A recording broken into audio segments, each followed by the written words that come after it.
আসসালামু আলাইকুম প্রিয় দর্শক, রাজনীতির বাইরে আজকে একটু খেলাধুলা ক্রিকেট নিয়ে কথা বলবো। ঠিক ক্রিকেট নিয়েও বলবো না, ক্রিকেট নিয়ে যে রাজনীতি অথবা ক্রিকেটকে যে রাজনীতির অংশ বানিয়ে ফেলা, এই যে মানসিকতা, এটা নিয়ে একটু কথা বলতে চাই।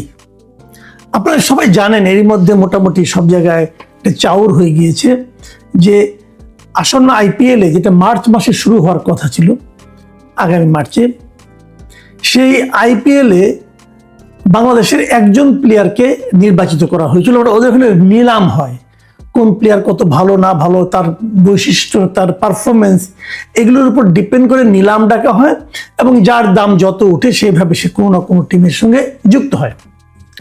বাংলাদেশের একজন মাত্র প্লেয়ার সেই নিলামে তার নাম উঠেছিল এবং ওনাকে কোনো একটা টিম, কলকাতা নাইট রাইডার্স, তারা ওই টিমের সদস্য হিসাবে আমাদের মুস্তাফিজুর রহমানকে তারা নির্বাচিত করেছিলেন, তারা কিনে নিয়েছিলেন নিলামে। মুস্তাফিজুর রহমানের দাম উঠেছিল 9,20,00,000 রুপি। এটা মোটামুটি অনেক দাম, মুস্তাফিজুর রহমানকে এত দামে এর আগে কেউ কখনো কেনেনি, সেই হিসাবে অনেক ভালো দাম। তো অনেকেই ভাবছিল মুস্তাফিজুর রহমানকে এত দামে কিনে কে আর কি, কলকাতা নাইট রাইডার্স কি করবেন না করবেন, নানা রকম হিসাব নিকাশ চলছিল। এই আর মালিক কিন্তু শাহরুখ খান, আবার ভারতের যিনি নায়ক, সিনেমার নায়ক শাহরুখ খান, উনি হল আর এর মালিক। তো যা হোক, মুস্তাফিজুর রহমানকে উনি কেনা হয়েছে এবং উনি খেলবেন, এটি সবাই জানে। কিন্তু এর মধ্যে এই ঘটনাগুলো আমরা যদি একটু ঘটনাক্রমের সঙ্গে একটু আলোচনা করি, চোখ বুলাই, তাহলে আমরা বুঝতে পারবো। এই যে নিলামটা, এটা হয়েছিল গত বছরের 16 ডিসেম্বর দুবাই, এবং ওরা তো চেয়েছে, কিন্তু আমরা কি তাদেরকে দেবো? আমাদের যারা জাতীয় দলের প্লেয়ার, তাদের খেলতে হলে আমাদের যে ক্রিকেট বোর্ড আছে, তাদের একটা অনাপত্তি পত্র লাগে। সেই অনাপত্তি পত্র ভারতের ক্রিকেট বোর্ড, তারা বাংলাদেশের ক্রিকেট বোর্ডকে চিঠি লিখেছে যে আমরা মুস্তাফিজুর রহমানকে নিয়ে আমাদের এই আইপিএলে খেলাতে চাই, আপনারা কি অনুমতি দিবেন? এটা তারা চিঠিটা চাওয়ার পরে 18 তারিখে বাংলাদেশের ক্রিকেট বোর্ড বলেছে হ্যাঁ, আমরা ওরাকে একটা শর্ত সাপেক্ষে খেলতে দেব। সেই শর্তটা কি, যে মাঝখানে 1 সপ্তাহের জন্য এপ্রিল মাসের 8 তারিখ থেকে এই সময় তাকে ছাড়তে হবে, কারণ তখন বাংলাদেশে আমাদের একটা জাতীয় পর্যায়ের খেলা আছে, এই জন্য। তো সেই হিসেবে তাকে ছাড়পত্র দেওয়া হয়। এখন এরপরে শুরু হলো রাজনীতি। 9 দিন পরে ডিসেম্বরের 27 তারিখে প্রথম মধ্যপ্রদেশের একটা মন্দিরের প্রধান উপাসক মহাবীর নাথ, উনি দাবি করলেন যে মুস্তাফিজুর রহমানকে আইপিএল থেকে বাদ দিতে হবে। যদি বাদ দেওয়া না হয় তাহলে ওনারা আইপিএল এর পিচ নষ্ট করে দিবেন, আইপিএল হতেই দিবেন না। এই ধরনের দাবি তারা করলো। এটা একটা রাজনৈতিক দাবি, এবং বুঝতে পারছেন একটা মন্দিরের উনি প্রধান উপাসক, এক ধরনের ধর্মীয় একটা দাবি আসলো। যে এই দাবিটার পেছনে কারণটা কি হতে পারে? সম্ভাব্য কারণ হলো যে 18 তারিখে, এর মধ্যে 16 তারিখ কিন্তু নিলাম হয়ে গেছে।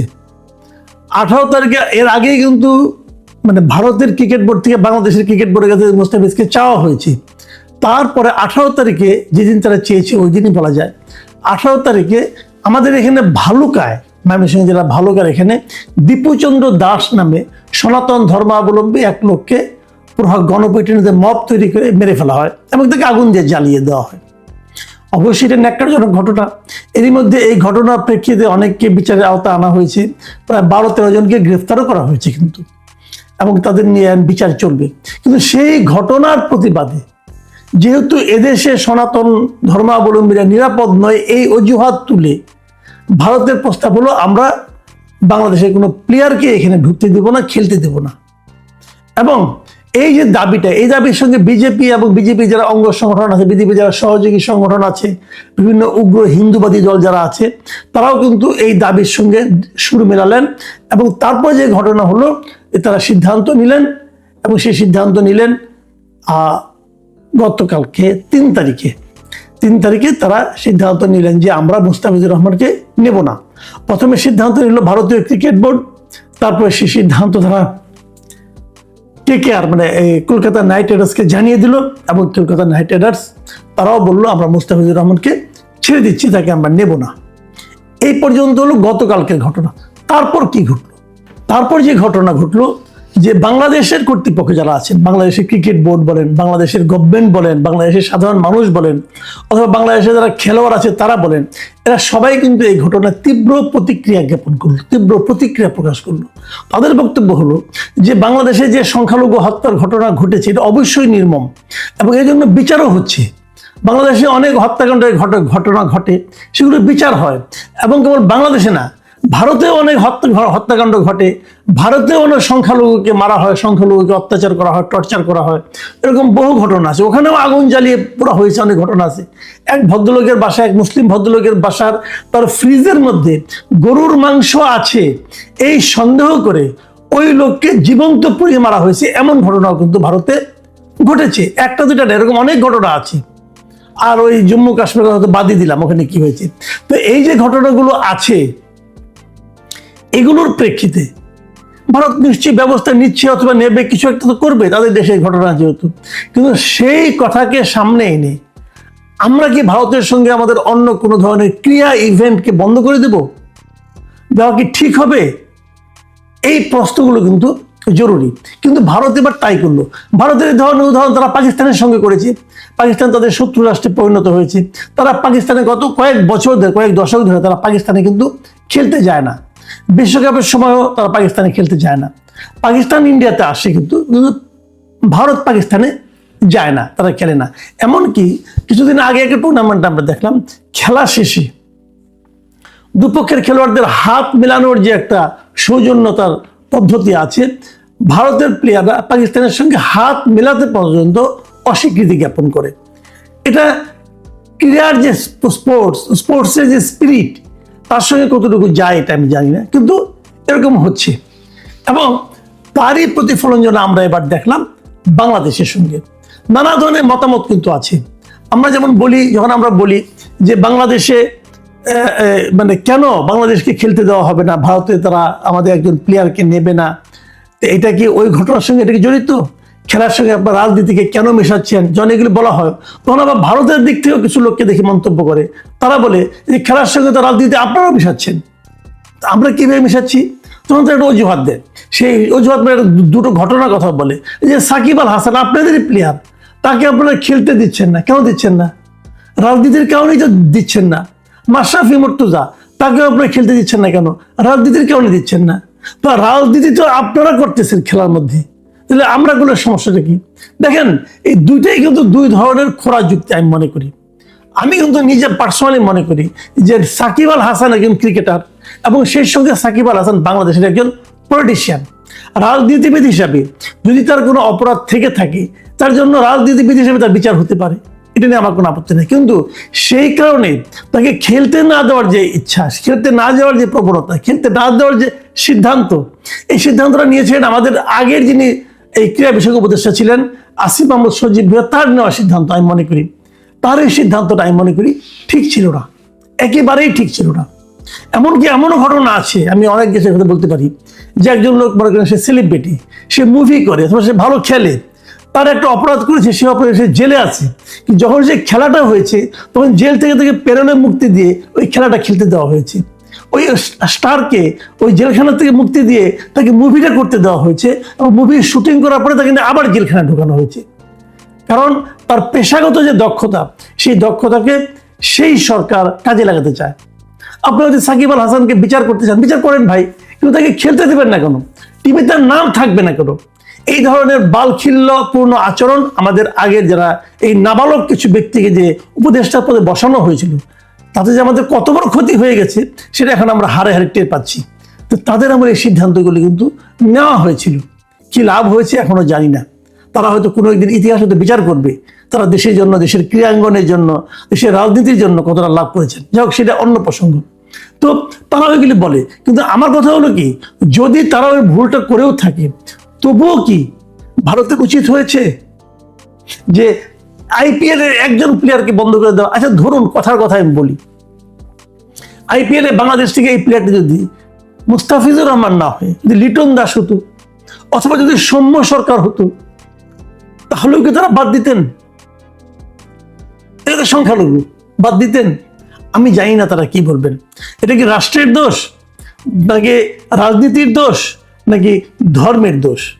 মানে কারণটা কি, ধর্ম, রাষ্ট্র, নাকি পলিটিক্স? এই বিষয়গুলো কিন্তু জরুরি, এই বিষয়গুলো সমাধান হওয়া দরকার।